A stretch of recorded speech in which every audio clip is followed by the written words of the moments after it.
Bonsoir les chefs.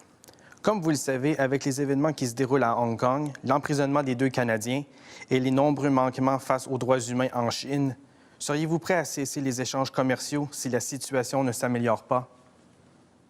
Merci beaucoup pour votre question. Premier à répondre, M. Bernier. Oui, la priorité est bien claire, c'est de faire en sorte que les Canadiens puissent être retour au Canada. Et actuellement, bien, qu'est-ce qui arrive? C'est les relations avec la Chine qui sont très... pas leurs meilleures, si on peut dire, mais pas seulement la Chine, avec d'autres pays, à cause du gouvernement Trudeau. Donc, ça serait une priorité. Comment faire? Bien oui, il faut avoir l'aide de nos alliés, mais aussi, en même temps, regarder nos relations commerciales avec la Chine. Et ça peut être quelque chose qu'on va évaluer pour imposer des tarifs si jamais on n'a pas la réponse à ce qu'on veut, c'est rapatrier ces Canadiens-là le plus rapidement possible. Et aussi, ce que je peux vous rajouter, c'est que c'est important de s'assurer qu'on ait des bonnes relations avec l'ensemble des autres pays, parce qu'avec M. Trudeau, avec les États-Unis, on n'a pas la meilleure entente, et avec l'Inde aussi, c'est un désastre. Merci, M. Bernier. M. Trudeau.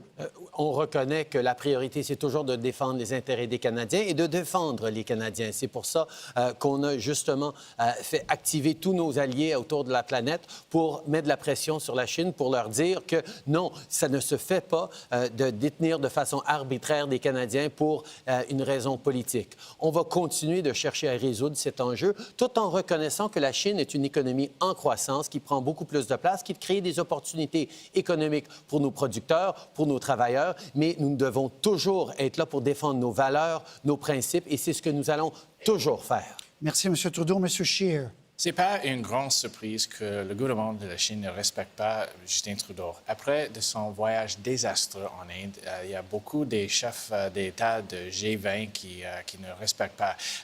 M. Trudeau n'a rien fait pendant 9 mois pour protéger les Canadiens et les Canadiennes, pour les intérêts des Canadiens. J'ai dit que, comme Premier ministre, je vais retirer l'argent canadien de la Banque d'infrastructure asiatique.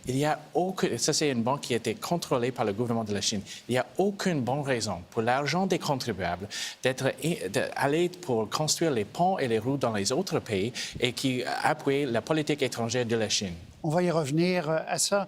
M. Singh.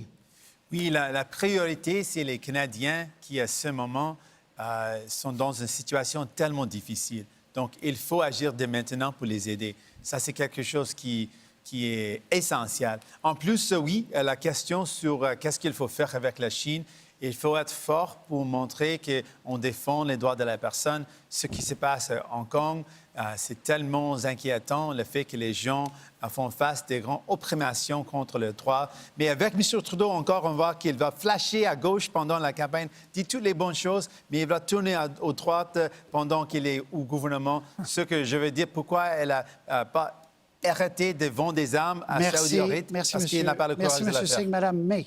Oui, merci, monsieur. Et merci, Philippe Marcel. Nous avons un éléphant dans la chambre. C'est le traité que M.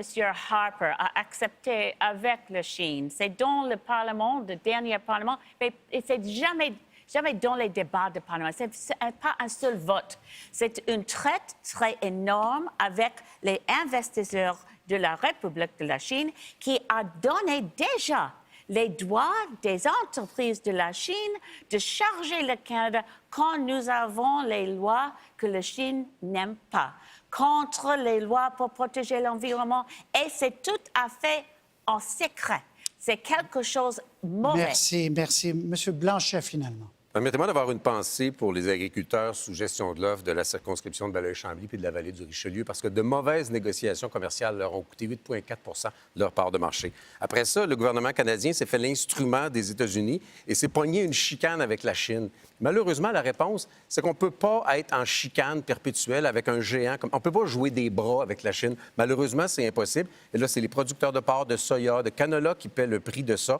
Alors, malheureusement, il faut maintenir une relation commerciale avec la Chine. Et j'espère qu'on pourra revenir aussi sur un autre, c'est l'Arabie saoudite, le traitement de Raif Badawi, la vente d'armes à l'Arabie saoudite, qui choque beaucoup de gens au Québec. Il faut que ça cesse. Merci, M. Blanchet. Alors, M. Marcel, merci beaucoup de votre question.